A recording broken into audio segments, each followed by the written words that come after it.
Hello friends, welcome to lecture series. I am Prakash Virja and now the start of question number 4, Faraday's law. અહીં પેલો છે Faraday law, okay? In 1831, Michael Faraday reported on a series of experiment including તો કે જ્યારે ફેરાડેએ 1831માં જ્યારે કંઈક પ્રયોગો કર્યા હતા એમાં કંઈક 3 નોટો લખેલી હતી. તો એ જો એક્સપિરિયન્સ 1 કે પહેલી વાર એક્સપિરિયન્સ કર્યો ત્યારે શું એને લખેલું હતું કે when a loop of wire is pulled to the right through the magnetic field a current flow in the loop. કે જ્યારે તમે એક વાયરની લૂપને મેગ્નેટિક ફિલ્ડ ઉપરથી પસાર કરો છો ત્યારે શું થાય છે, લૂપમાં કરંટ ફ્લો થાય છે. મેં આગળ કીધું એમ. એક્સપેરિમેન્ટ 2માં શું કીધું છે, when the magnet is moved to a left holding the loop again a current flow in the loop. હવે એક લૂપમાં એક વાયરનું ગૂંચળું છે એમાં તમે લેફ્ટ સાઈડથી જ્યારે મેગ્નેટ આપાત કરો છો, ઓલામાં જ્યારે મેગ્નેટિક ફિલ્ડમાં રાઈટ સાઈડથી તમે લૂપ પસાર કરતા હતા ત્યારે લૂપમાં ઇલેક્ટ્રિક પ્રવાહ ઉત્પન્ન થતો હતો. હવે તમારે લૂપમાં ડાબી સાઈડથી જ્યારે મેગ્નેટ પસાર કરો છો ત્યારે પણ લૂપમાં શું ઉત્પન્ન થશે, વિદ્યુત પ્રવાહ. એક્સપેરિમેન્ટ 3 શું કહે છે, તો now both the loop and magnet are rest. The strength of the field is charged. Again current flow in the loop. The first experiment in an example of motional EMF. That is epsilon is equal to minus d phi upon dt. Now બંને loop અને magnet R rest છે, તે સ્થિતિમાં રાખવાના છે. ઓલામાં બંનેમાંથી એક ગતિમાં હતું, જ્યારે આમાં બંને કેવા છે, રેસ્ટમાં છે. The strength of the field is charged. પરંતુ જે ફિલ્ડ છે, મેગ્નેટિક ફિલ્ડ છે, એ કેવું છે, ચાર્જ છે, એટલે બંનેને ગતિ કરવાની જરૂર છે નહીં. Again current flow in the loop.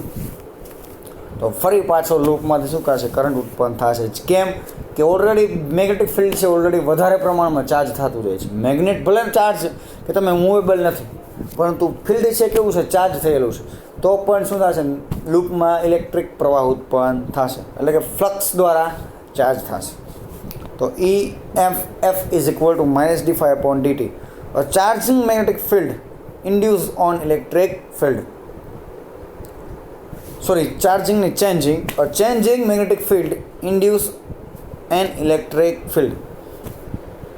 તો મેગ્નેટિક ક્ષેત્ર બદલાય છે. ક્યારે બદલાય છે, જ્યારે મેગ્નેટિક ફિલ્ડ બદલાય ત્યારે ઇલેક્ટ્રિક ફિલ્ડ ઉત્પન્ન થાય છે, અથવા જ્યારે ઇલેક્ટ્રિક ફિલ્ડ ઉત્પન્ન થાય છે ત્યારે મેગ્નેટિક ફિલ્ડ બદલાય છે. તો આ લોને શું કહેવાય છે, ફેરાડે લો કહે છે. યાદ રાખજો, ચેન્જિંગ મેગ્નેટિક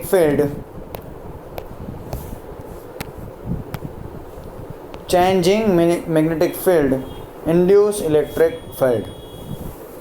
તો EMF is equal to integration EDL is equal to minus d phi upon dt. Equation number 1 Faraday law માટેનું છે. Then E is related to the change in B by equation. ઉપરના equation ઉપરથી B ને આપણે બદલાવવાનો છે. તો EDL is equal to d by dt. Phi ને તમે શું લખશો, B into d. એકમ ક્ષેત્રફળ દીઠ લાગતા મેગ્નેટિક ફિલ્ડને શું કહેવાય છે, ફ્લક્સ કહેવાય છે.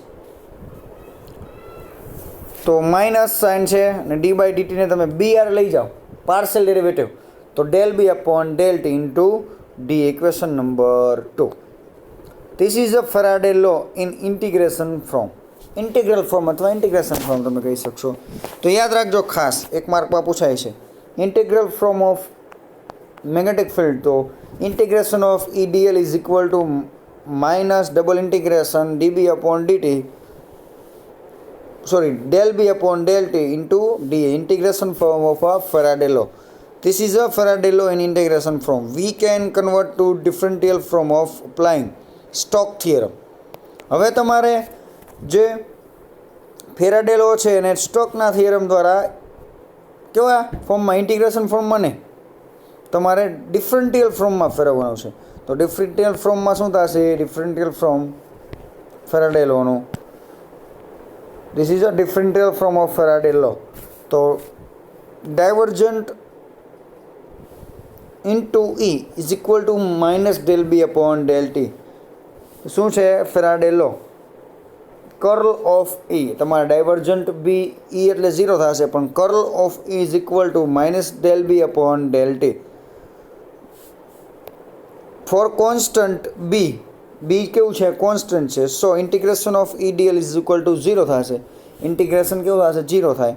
તો so curl of E is equal to પણ કેવું થવાનું છે? 0 થવાનું છે. તો અહીં ફેરાડે લો માટેનું આપણે જોઈ લીધું, 3 એક્સપેરિમેન્ટ આપ્યા કે જ્યારે તમે એક મેગ્નેટિક ફિલ્ડમાં જ્યારે લૂપને તમે આમ ગતિ કરાવો છો કે રાઈટ સાઈડમાંથી, તો પણ લૂપમાં ઇલેક્ટ્રિક પ્રવાહ ઉત્પન્ન થશે. પણ હવે લૂપને સ્થિર રાખવાની છે અને લેફ્ટ સાઈડથી જ્યારે મેગ્નેટ પસાર કરો છો તો પણ લૂપમાં વિદ્યુત પ્રવાહ ઉત્પન્ન થશે.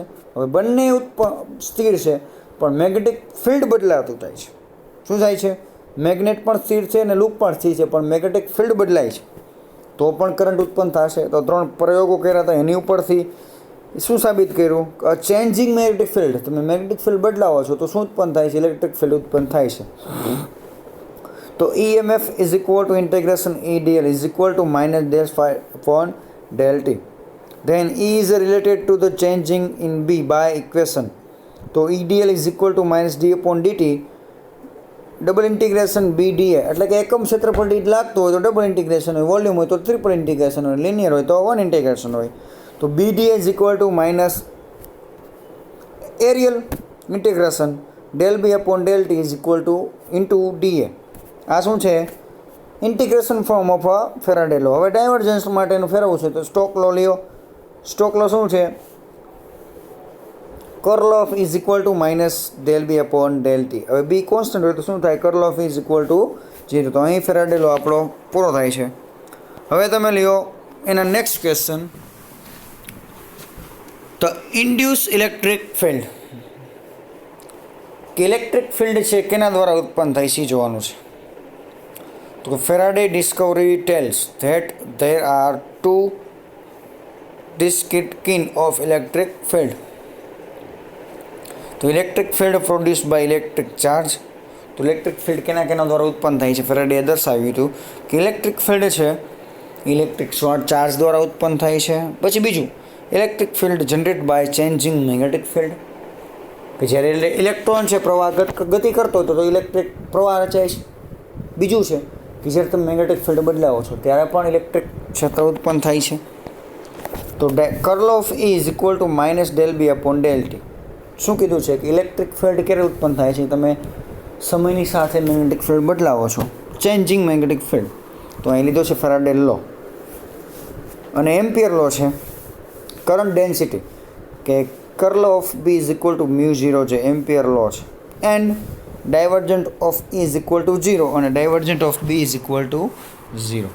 સો Faraday induced electric field are determined by minus del B upon del T in exactly the same way as magnetic field are determined by mu 0 J.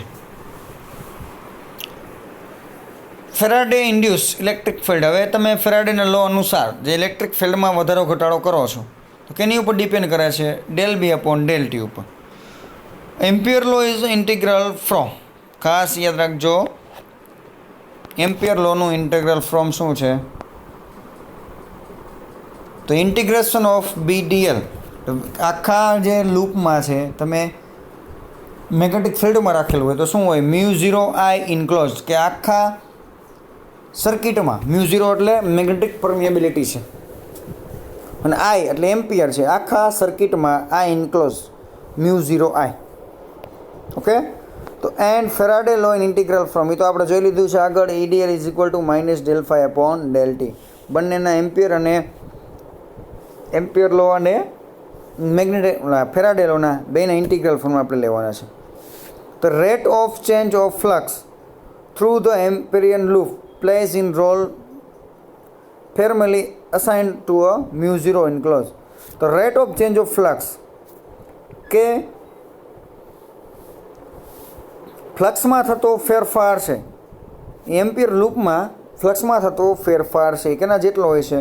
કે મ્યુ 0 આઈ ઇન્ક્લોઝ, એટલે કે આખા લૂપમાંથી પ્રવાહ પસાર થાય અને મેગ્નેટિક પરમેબિલિટી જેટલો હોય છે. ઓકે. તો અહીં આપણે જોયું ફેરાડે લો અને એમ્પિયર લોનું ઇન્ટિગ્રલ ફ્રોમ અને એના દ્વારા જો બદલાતું ફ્લક્સ જે ફ્લક્સ બદલાય છે કેના જેટલું હોય છે μ0I જેટલું હોય છે. તો આ છે ફેરાડે લો, ઇન્ડ્યુસ ઇલેક્ટ્રિક ફિલ્ડ. ઓકે, તો અહીંયા આપણે ફેરાડે લો અને એના દ્વારા ઉત્પન્ન થતું ઇલેક્ટ્રિક ફિલ્ડ જોયું. તો thank you so much student.